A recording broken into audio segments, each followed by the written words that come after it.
a lawyer. That's my job. That's what I do.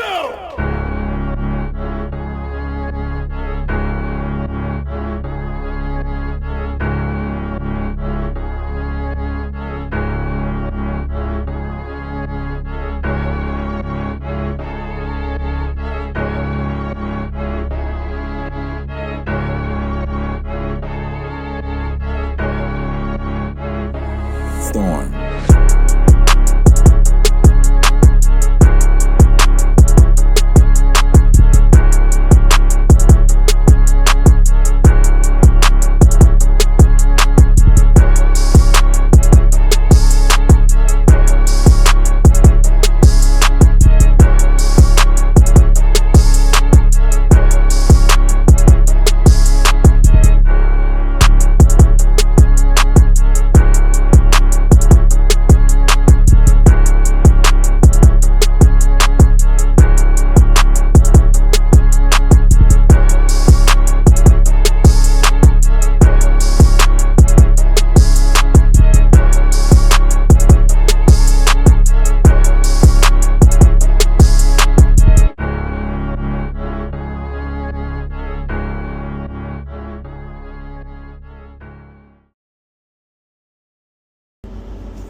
Ma'am, look at stroller. Everything is old.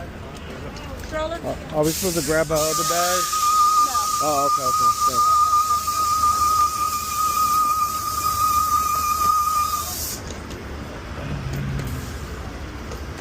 Alright. First time taking a shuttle. That's something new. Oh, hold that hand to me. How you doing? All right.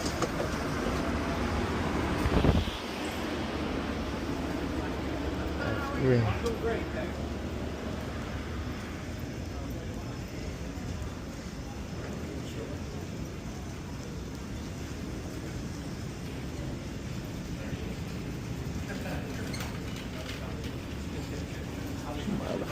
Let me go get some medicine.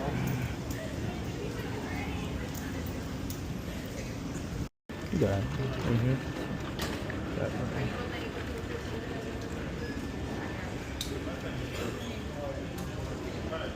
What is my seat?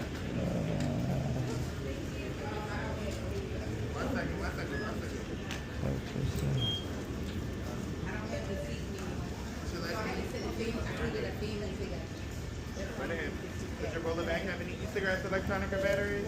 Perfect. You're good to go. You're welcome. You didn't change that. Perfect. Perfect.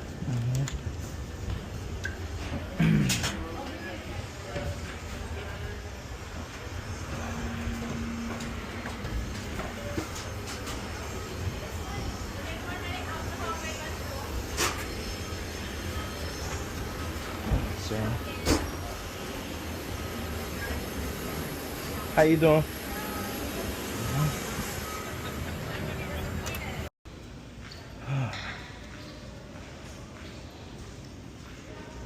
Chick-fil-A.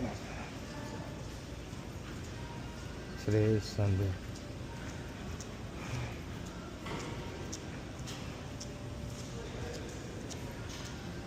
I think I ordered here before.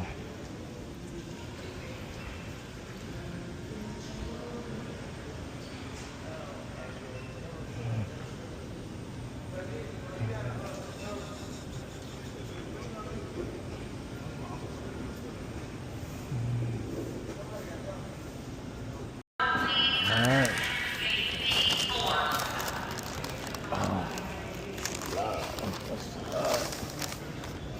That's love. Okay, they gave me a cream cheese bagel. Alright. And this is the lox.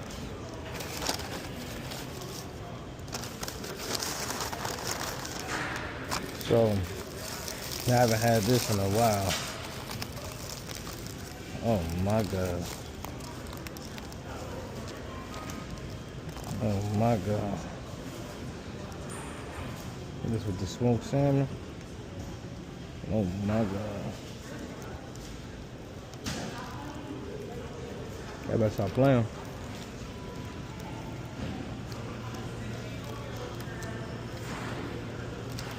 Oh yeah. These are the capers. They remind me like an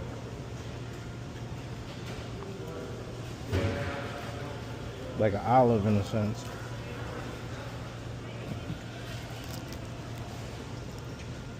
But this thing good as hell. I'm just eating my food. I know it's gonna take them time to put my bags up on the thing, so I'm gonna eat this.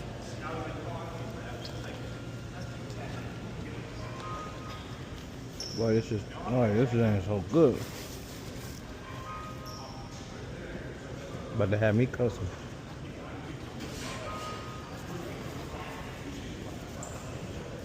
Yeah. Let me finish this. We're gonna grab our bags and I gotta call the cab. Alright, y'all. That was it.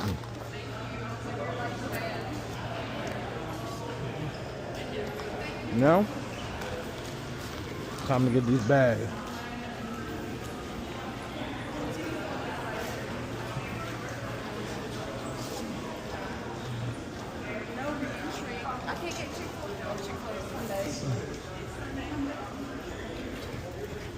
You get like frustrated, you can't.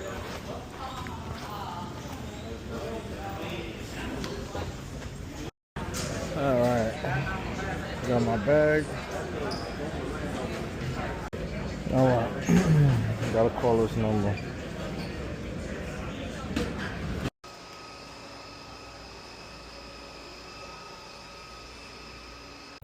What's good, y'all? I am in Birmingham. Finally made it to my hotel. It ain't a bad hotel, but I have a little issue. Already getting it. Smells like piss in it. You know what I mean? But let me show you my little hotel that they give with this company. So if you walk in, you know what I'm saying? It's decent. Then you know, it ain't bad, but it smells like piss.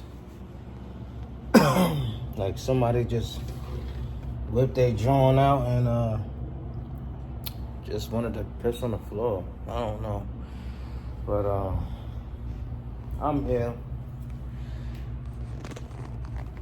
and gonna sit down and politic with you guys.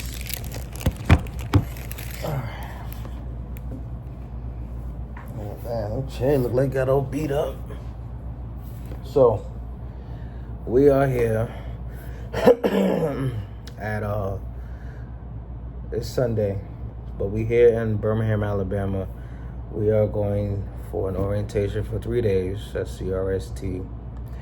Also, I just found out another company also deals with this hotel for new drivers, which is Boyd. I used to work for them. So far, so good. The travel was definitely easy.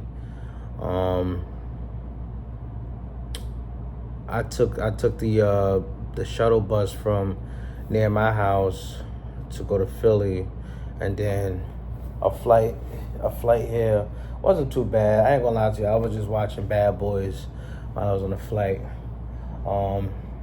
So this is supposed to be a 3-day orientation. It's not like I've never been through this before, you know. But as you guys know, my truck is down. So you guys are gonna come with me in my journey and see what I'm planning and also get myself together, you know. So basically, my truck had broke down, as you guys seen. I was driving and minding my business. I was going to take that load to Texas, and I just hit West Virginia off of 81 South, and right after Hagerstown, like 25 miles, literally 25 miles after Hagerstown, my truck just started shaking crazy, and yeah, there I go on the side of the road, and my camshaft went loose. So my camshaft went loose, ripped my fuel lines out. I just fueled up to $700 worth of fuel, you know, and I'm just like, you know, also I ripped out an airline, and I don't know what this piece is that I'm gonna show you. I don't know what this piece is, but it looked like it's a part of the air regulator, or it might be a part of the fuel regulation. I don't know, but it doesn't look that bad. I mean, of course it's bad, but it don't look that bad. So I end up contacting a guy that actually put in, well, okay. So this guy, I'm not gonna give no names though. So this guy that I contacted, I found through a tow truck company, right? They sent me to this gentleman. This gentleman has a shop, but what he does, he sends his semi trucks to specific guys for what they need to be done to, right? So this particular guy that he sent me to, well, he sent my truck to this guy specializing, well, he has used parts, used engines and transmissions and things like that, and he puts them in. So that's what happened. So this guy, mind you, I didn't feel, it was awkward to understand like where this vibration was feeling from. So now my assumptions was already, because since my airbags had blew, that my steer tire on my driver's side was warped because of a blown airbag. So I had that wobble for a little minute. Now, once I straightened up everything, which my leveling valve and the airbags, you know, I had like a little wobble, right? Because my tire was warping on the inside. So my plans was to get new steer tires, and maybe that wobble would have went away, you know, start off something small. So after I got the transmission done, it kind of like felt the same, you know.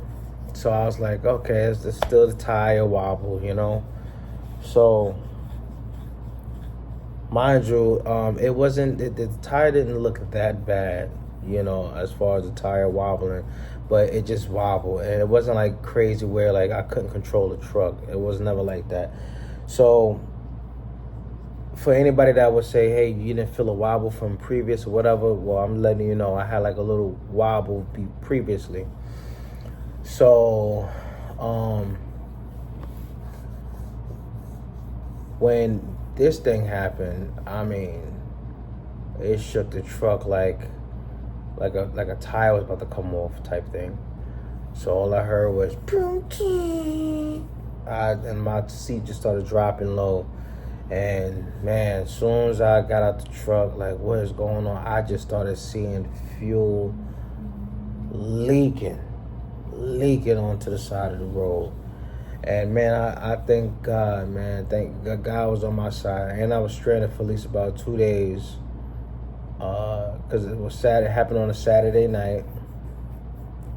And it happened on a Saturday night. I stayed there the whole day Sunday. And then Monday, I got picked up like, I'll say like a day and a half. Pretty much like 2 days. So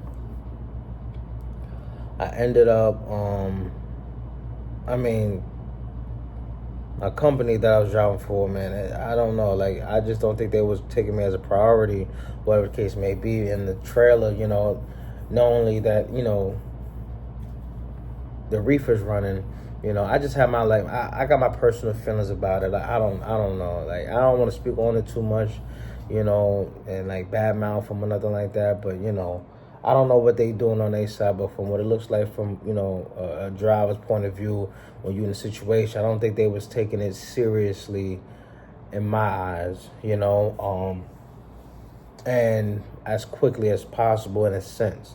So, you know, I was stranded there, you know, I couldn't move, you know, thank God, like, no cops bothered me from Saturday night all the way until Sunday morning. Or was it, yeah, it was Sunday morning, a cop came by. No, I lied to you, Monday morning. So I broke down Saturday night, like around 9 o'clock at night. 9:30, I'm gonna say, 9:30. So all the way to Monday morning, an officer came by, checked up on me, wanted to see, you know, if I was okay. And I said, yeah. Now, this is where the part I felt like God was on my side because, you know, not only that I had a reefer, it looked like water was just, you know, down, but it was actually fuel, you know, and that can cause some money, as I was told. But, you know, God was on my side, man. And for those that know, you know what I'm talking about. But other than that, man, I got up out of there. I ended up finding a tow truck. When my lady found a tow truck around my way. So it was cheaper than the guys that was around where I was at. You know, they wanted to charge me $3 grand just to tow me back to the house.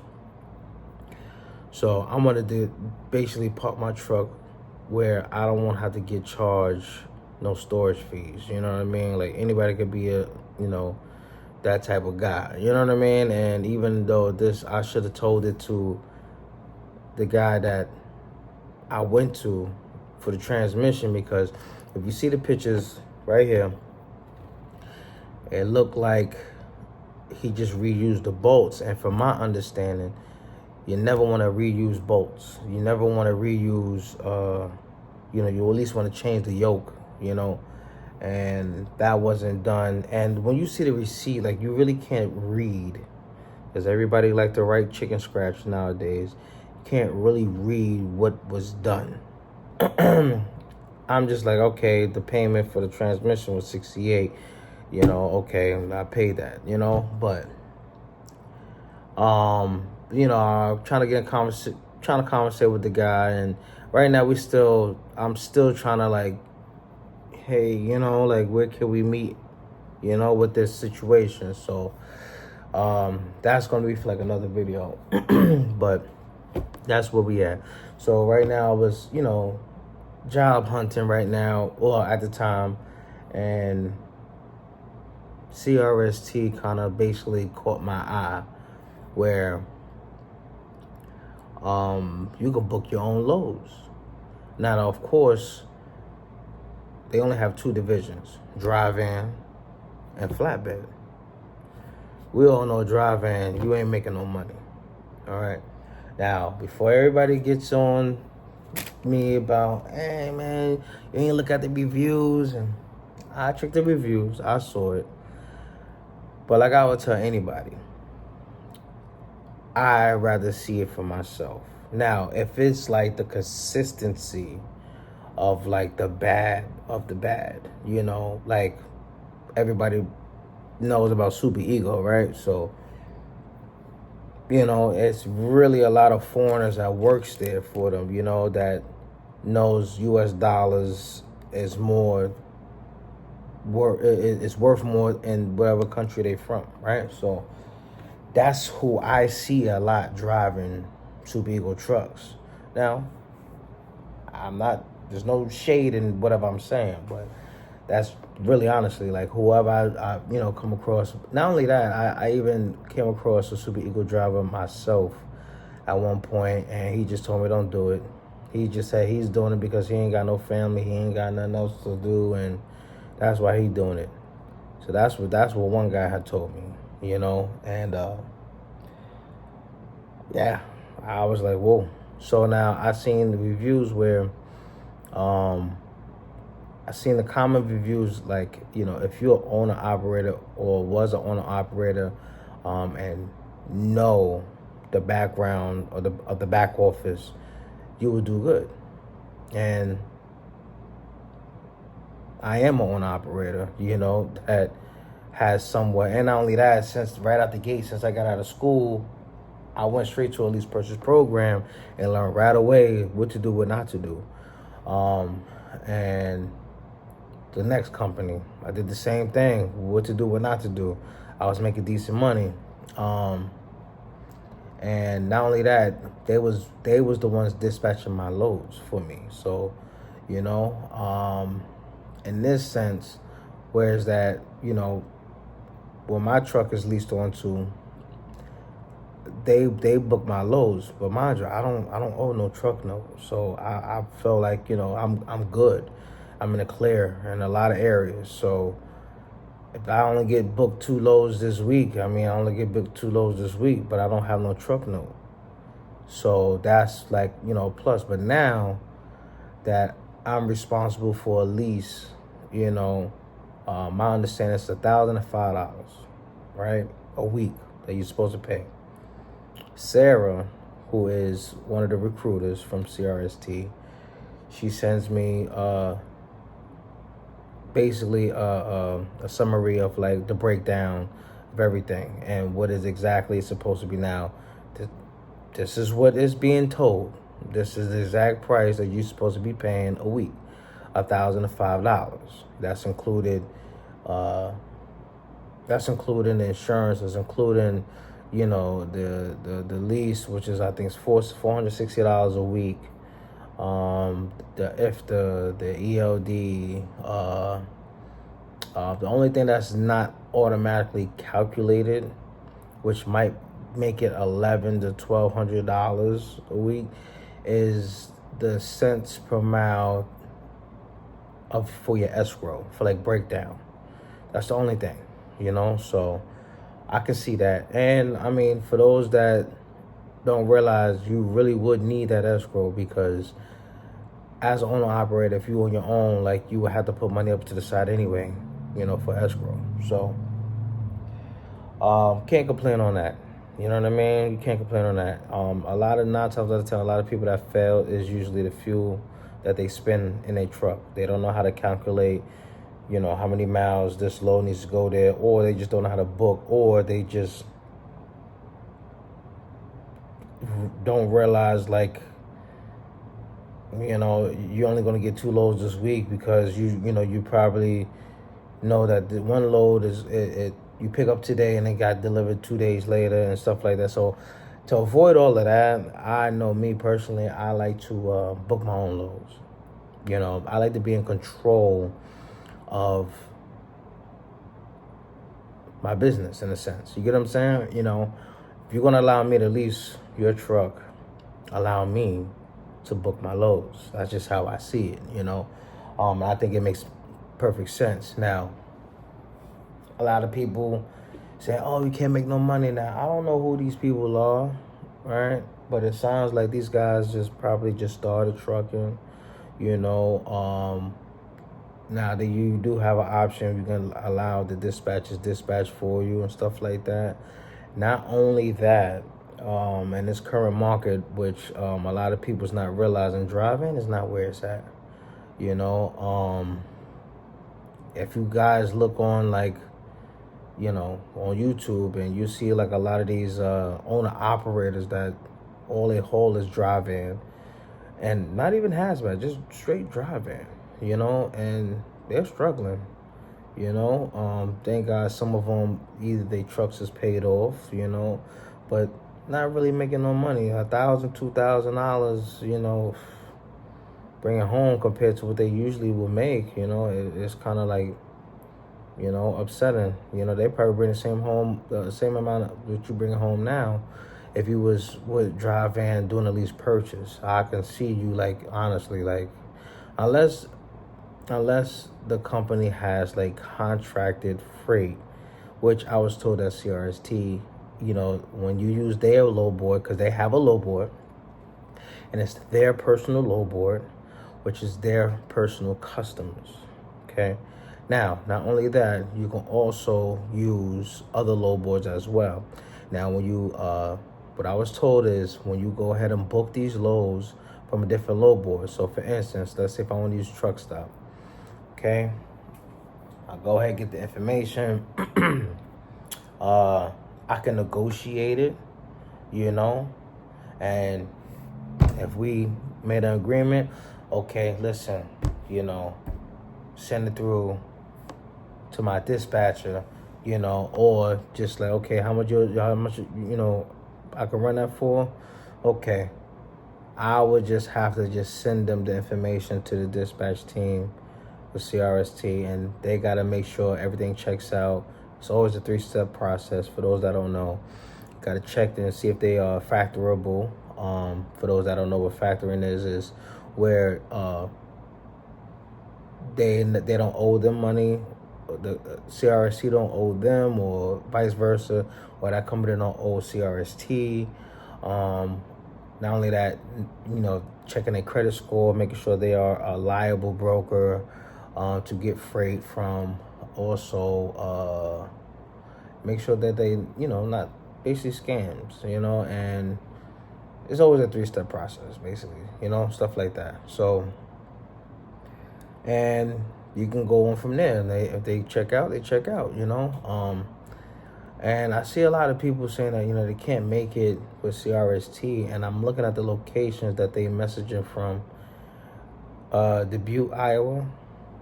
Now, I don't know about y'all, but Iowa's been kind of like bad with like freight coming out, you know, or, you know, I don't know what people game plans were, you know, so like I don't know if people are trying to book loads just to be local and then they're gonna make some money.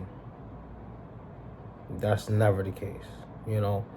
I don't care who you with, you know. You're not gonna, I mean, that's like saying people are staying in Florida saying like, yeah, I'm gonna stay in Florida, I'm gonna make a hell of a lot of money, and knowing damn well you ain't making a lot of money just staying in Florida unless you got real good customers, you know, like direct customers. And I just really see that. Now, I don't see a lot of people posting or made a video for whoever's in Northeast. So I'm gonna go do this journey and see how it goes with the Northeast side with CRST, you know. And I just feel comfortable, you know, be able to book my own loads, man, and, you know, just know that I got fuel to pay and $1,100 if so to pay a week, you know. So I'm looking forward for it, and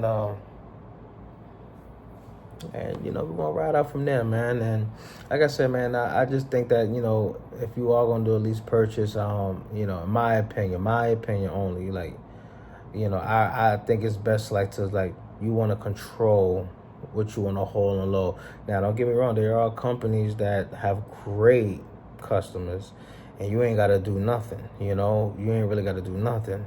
I really was going to go to Blair, but me personally, I believe Blair is oversaturated in a sense, you know.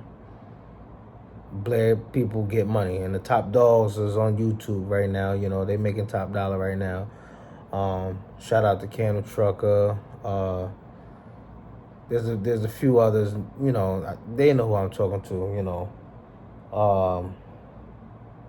And they doing their thing, man. They making their bread. I would want to go over there, but I just want to oversaturate it, you know what I mean? And then I don't know. I just didn't want to, you know, I could be wrong. I could be wrong. You know what I mean? Like, I'm not 100% always right, you know, but we just gonna see what it do, man. And I actually feel kind of great about going back to flatbed because, you know, I like to move my body around. I feel like I can give you action. You know, I feel like flatbed is more of a action type of division, you know, show you guys how to strap, tarp, whatever the case may be. Don't think I forgot how to strap and tarp, because your boy was just hauling a reefer now, you know. But yeah, man. So I'm just gonna be here and wait for tomorrow for orientation. Orientation is at 7 a.m. So I have to be up by 6 o'clock, be downstairs, because they serve breakfast, you know, between 6 and 9, 9 o'clock, but, you know, our shuttle van or bus was going to come at 6:30. So be up by 6, go downstairs, get some grub, and get ready for orientation tomorrow, man. So, yeah. They gave you a little goodie bag when you came in here. Cookies, chips, and water. You know? Other than that, I think that's checkout. 3 days, Wednesday, hopefully get my truck trailer. And I'm hauling ass. So, I'm going to take it down. I'm going to chill, relax, watch TV, kick my feet up, enjoy the rest of my night. Evening, I should say. So, please like, comment, subscribe, and tap in with your boy, because your boy going to bring these videos like I should be doing. You get what I'm saying? Deuces.